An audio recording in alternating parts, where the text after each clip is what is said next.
आज तक रेडियो सुनता है सारा जहां। ज्ञान ध्यान।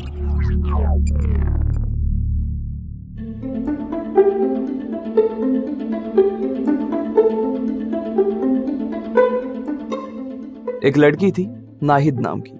वो जब कभी बाहर जाती तो अपने सिर को कपड़े से ढक लेती। एक रोज उसके दोस्त ने उससे पूछा कि नाहिद सुनो, ये जो तुम हमेशा सिर पर एक कपड़ा बांधे रखती हो, गले पे उसका एक हिस्सा रहता है, ये दरअसल है क्या? नाहिद ने उत्तर दिया, इसे हिजाब कहते हैं, हमारे यहाँ इसे पहनने की परंपरा है। दोस्त ने एक और सवाल किया, क्या तुम्हें मालूम है नाहिद कि ये शुरू कब हुआ और इसका इस्लाम से क्या रिश्ता है? नाहिद ने थोड़ा सोचा और कहा कि हाँ, कुछ लोग तो कहते हैं कि इस्लाम से रिश्ता है और कुछ लोग कहते हैं कि नहीं है। अब नाहिद के जवाब से उसका दोस्त पड़ गया चक्कर में कि साहब ये मामला क्या है कि कभी बांधते हैं और कभी नहीं। तो आज इसी समस्या का समाधान किया जाएगा, उत्तर तलाशा जाएगा कि आखिर हिजाब है क्या, इसका इतिहास क्या है, इसे क्यों पहनते हैं, इस्लाम इसके बारे में क्या कहता है और क्या इसका पहनना वाकई जरूरी है। नमस्कार, मेरा नाम है सूरज कुमार और आप सुन रहे हैं ज्ञान ध्यान।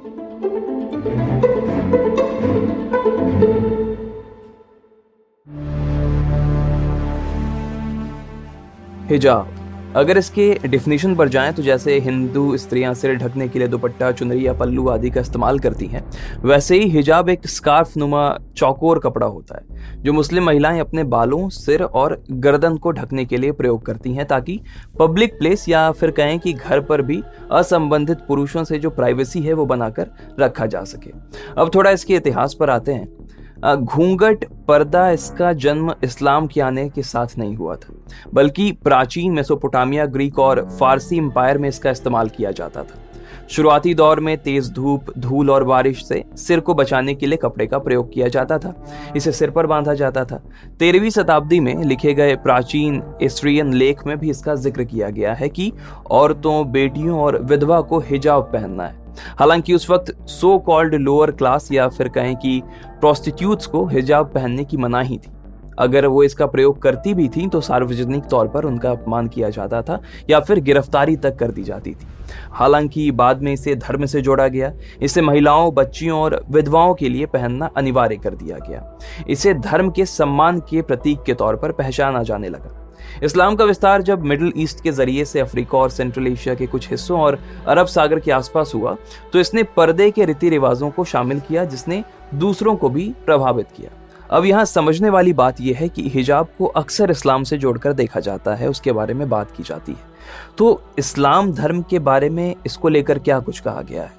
जामिया मिलिया इस्लामिया यूनिवर्सिटी में डिपार्टमेंट ऑफ इस्लामिक स्टडीज के असिस्टेंट प्रोफेसर हैं जुनैद हारिस।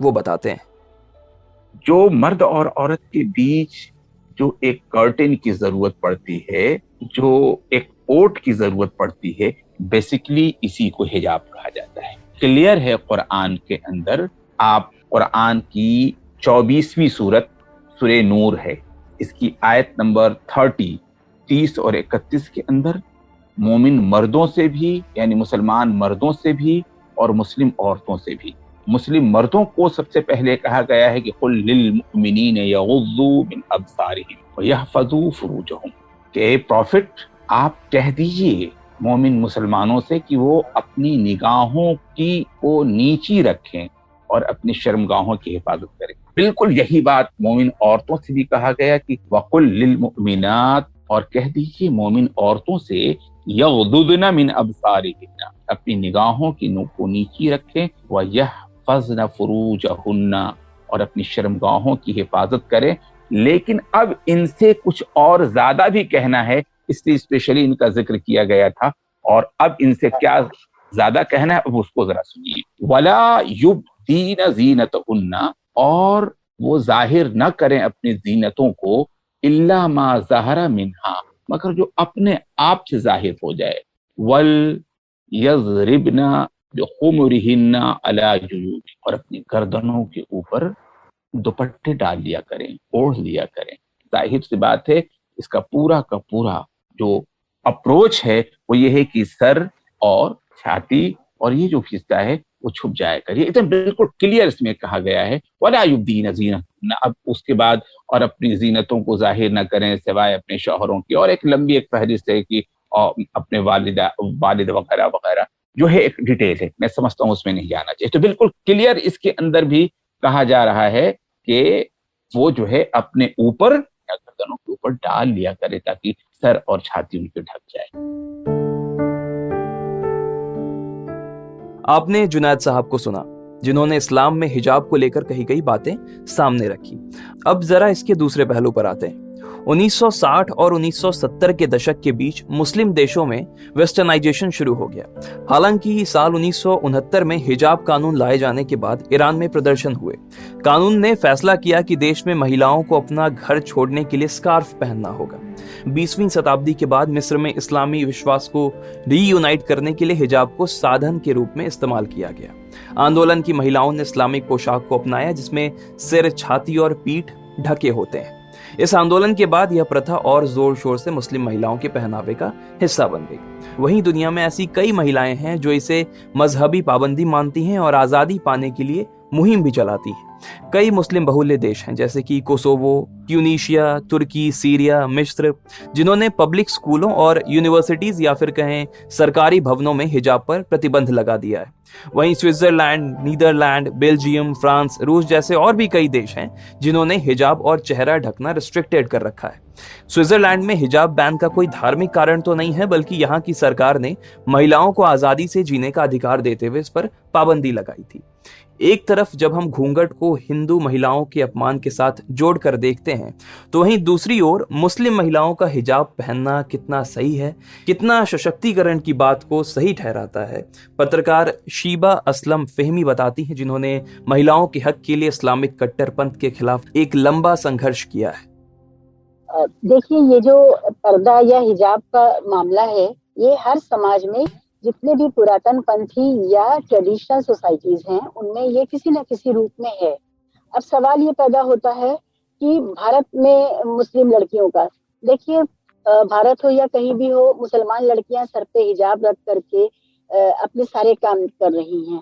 वो यात्राएं कर रही हैं, वो स्टीवर्ड्स हैं, एयर होस्टेस हैं, वो सारे जो अपने प्रोफेशनल जिम्मेदारियां हैं हर तरह की, वो फ्रंट डेस्क पर भी हैं, वो अंदर भी काम कर रही हैं। तो इस तरह से सारे काम वो कर रही हैं, इससे किसी भी तरह का हजार्ड पैदा नहीं होता है। अब हम लोगों को जो चिंता होती है अक्सर एक समाज के तौर पे कि क्या हम आगे बढ़ रहे हैं अगर लड़कियां इस तरह के माइंडसेट में हैं, तो इसमें दो तीन तरह के आर्गुमेंट हैं। एक तो ये कि जो लिबरल आर्गुमेंट है वो ये कहता है कि भाई महिलाओं की आजादी का जो सवाल है वो भी इससे जुड़ा हुआ है, बिना इसके अगर महिला नहीं जी सकती है तो फिर वो आजाद कैसे है।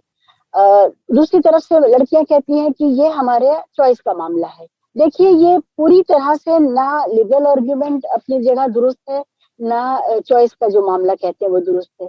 ये ऐसी चीज क्यों है कि अगर ये महिलाओं की चॉइस का ही मामला होता तो सिर्फ मुसलमान लड़कियों को ही ये चॉइस क्यों चाहिए। तो मुसलमान समाज के अंदर जो एक खास तरह का समझ है पर्दे को लेकर के, ये उसी का नतीजा है। और ये मुमकिन है कि उस पर्दे की पाबंदी करते हुए लड़कियां अपनी मर्जी से इसको लें, लेकिन है तो ये इस्लामिक समझ का ही नतीजा, और ये जो इस्लामिक शरिया है उसका ही नतीजा। तो ये थी आज की ज्ञान ध्यान की पाठशाला, जिसमें हमने हिजाब पर बात की, इसके हर बिंदुओं को छूने की कोशिश की। हमें उम्मीद है कि आपको हमारा आज का ये एपिसोड पसंद आया होगा। कोई और विषय हो जिस पर आप ज्ञान ध्यान सुनना चाहते हो तो हमें जरूर भेजिए। हमारा पता है radio@aajtak.com। और हाँ, आज तक रेडियो का एक ऑडियो डॉक्यूमेंट्री पॉडकास्ट है, नाम ही गिरामी नाम है उसका, जिसमें हमने इस हफ्ते विक्रम साराभाई की कहानी सुनाई है, जिनकी सोच की बदौलत ही इसरो का जन्म हुआ था। उस एपिसोड को भी जरूर सुनिएगा। फिलहाल मुझे सूरज कुमार को दीजिए इजाजत और सुनते रहिए आज तक रेडियो।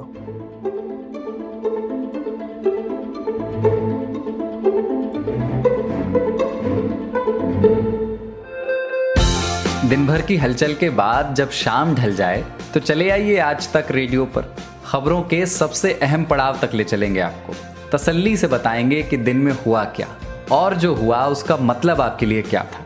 फील्ड पर रहने वाले रिपोर्टरों की फौज है हमारे पास, एक्सपर्ट्स का जखीरा है। ये सब होते हैं इस डेली न्यूज़ एनालिसिस पॉडकास्ट में, जिसका नाम है दिन भर। सोमवार से शुक्रवार हर शाम आज तक रेडियो पर।